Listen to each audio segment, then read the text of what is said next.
Thank you. Okay, you may have noticed that it's been a while since the last video, and that's because things haven't really gone to plan. So let me catch you guys up. Let's start from the very beginning. Back in 2019, FPV was having its moment, and just like a lot of other filmmakers, it's also when I started. One of the most recent revolutionary advancements in the content creation space has to be FPV. But between all the crashes that I kept having, I spent very little time actually flying, and more time fixing the drone, and eventually that hobby faded away. Fast forward 5 years, and that spark was reignited. I made this series of videos trying to get my dream shot in New Zealand, and throughout all the challenges and people who reached out to help me, and all the support from you guys, I realized how much I enjoyed this hobby. In this series, I've been setting progressive training goals each week to make sure I'm ready for the final shot. After my last video 3 weeks ago, I set a new goal to pull off a cinematic freestyle with some flashy new tricks. I practiced for days, honing in my skills and putting in more hours than ever before on the simulator and in person. Then, on the final day that I was supposed to get the shot, I had a major crash, 4 minutes into the flight. Telemetry lost. GPS unit is all bashed up. The battery compartment, that's snapped completely. Both the antennas at the back, I've lost them both. No, god damn it. So 2 days before leaving to New Zealand, I had a broken drone and no video for you guys. Sorry about that.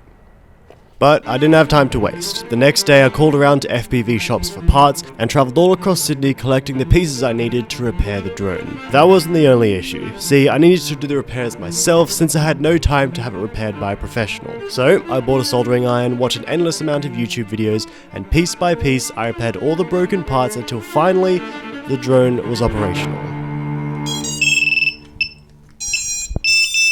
I'm disappointed that I didn't get to finish the freestyle, and I'd be lying if I said it didn't have an effect on my confidence. But the next day, we were boarding the flight that would take us to New Zealand.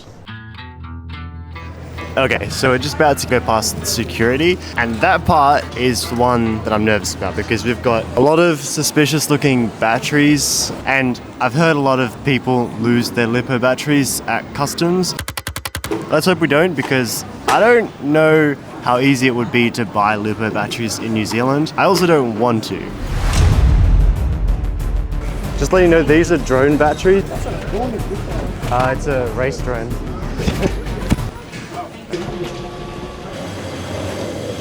Alright, I wasn't worried. Okay, so obstacle 1 is cleared, which is getting the drones past customs and all the batteries and stuff.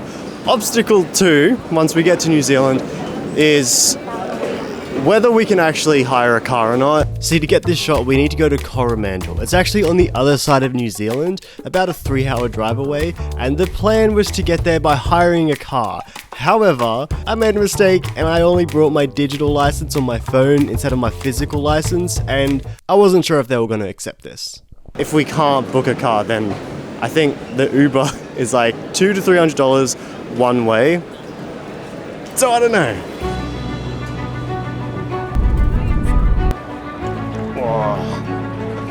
Is this for Ace Rentals? Yeah. How are you doing today? Good. Thank you. Got a bit of a question. Yes. With the car rentals, I have a digital. Oh yeah, no, that's fine. We saw your little note in the Oh, yeah. booking. Yeah, we accept those. Amazing. Thank you. Amazing. Have you ever been to Coromandel? Yes. Is that where you're travelling to? Yeah. Yeah.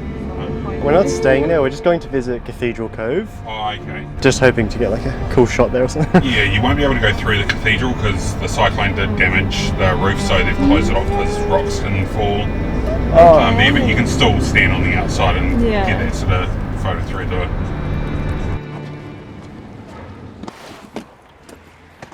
Alright, so I'm just setting up for tomorrow. I'm basically just charging everything.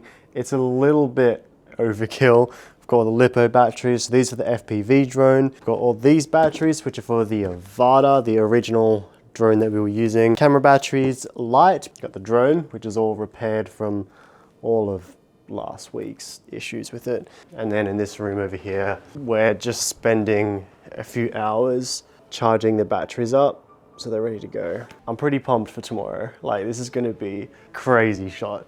I'm also hoping that the whole thing is accessible and that we can like fly through it and get down to the beach and everything. But I guess for that we won't know till tomorrow. From here we just got to get up tomorrow morning and then we go for it.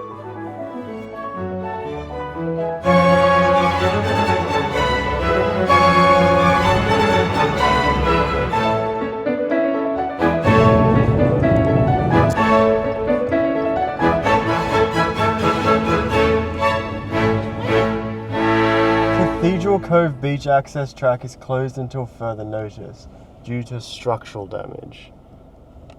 Oh no. We went a long way to get here. That does look serious. And they've really fenced it off all the way up. The damage looks pretty decent to the track to get there. Like, this section literally has no stairs going up this like big side of the thing.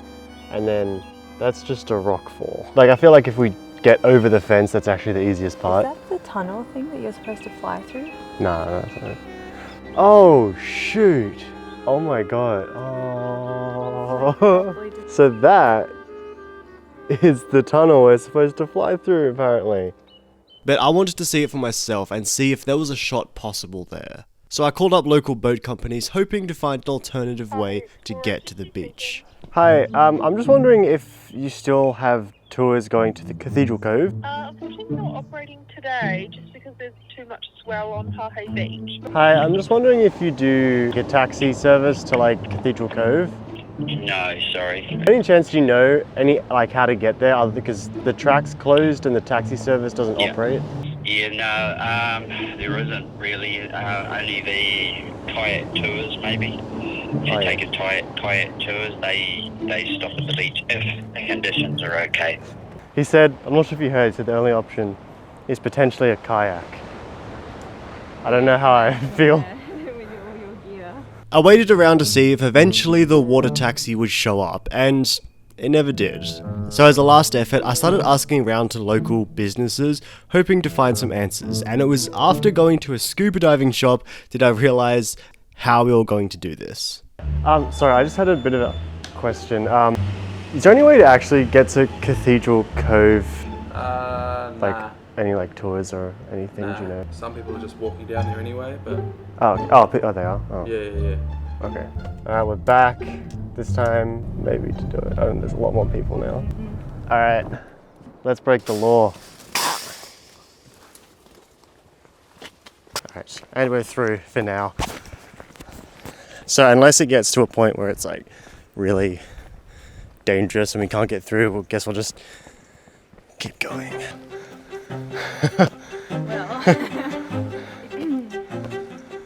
I mean, it's fine. Yeah, I won't touch anything. Okay. Obstacle 2. Why is there so many? Damn, they thought we were gonna come through here as well. Another fence. Oh, it's right there. Yeah, I have a feeling we're not going to make it all the way. Otherwise. Can you get through? Yeah, around. Did you get down to the beach? Yeah. Imagine everybody gets outed from this video.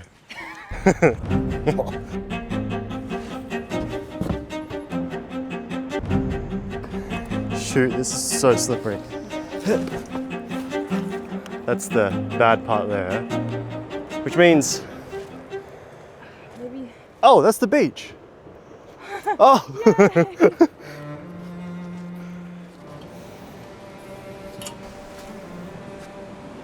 Coromandel. Let's go.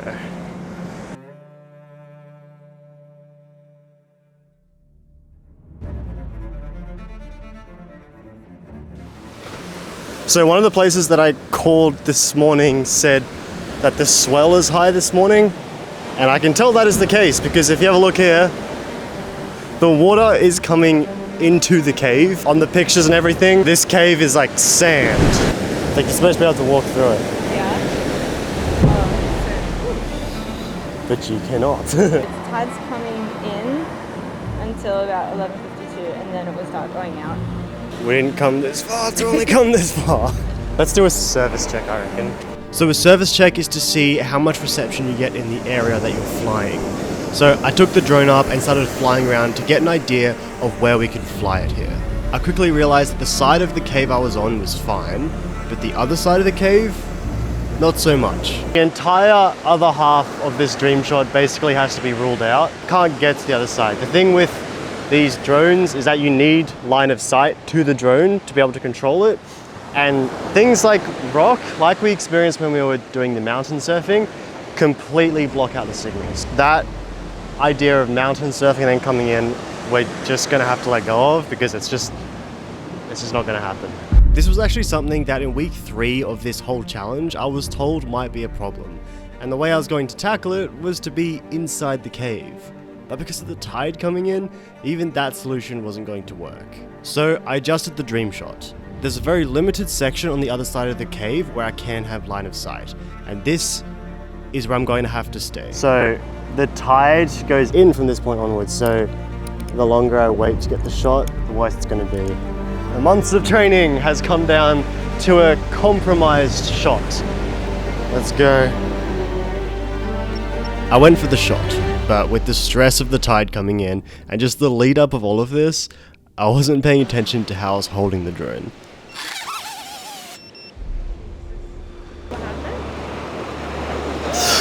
Oh my god. Nick. Shoot. It's fine.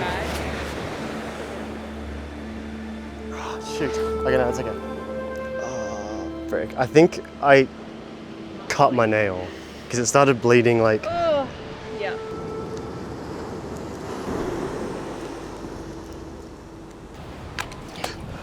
Oh no. What the frick? Why have this if it just keeps on clipping? Okay, let's get it. With the tide coming in, I was running out of time to get this shot, so I continued with the plan.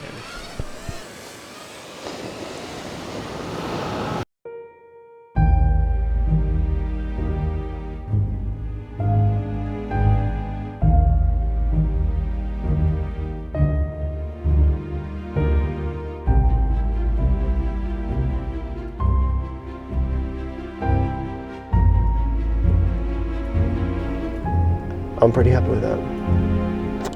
I'm pretty happy with that. Oh, that's so much better.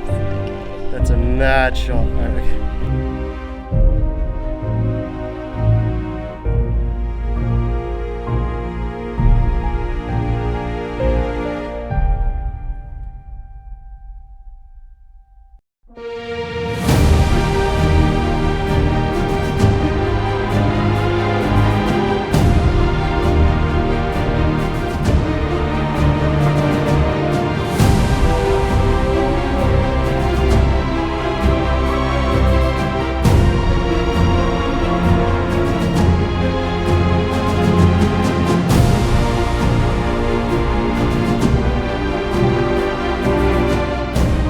We did it! Ah, we did it! The hero gets what he wants, but at what cost? Holy shit, we did it. Oh, god damn.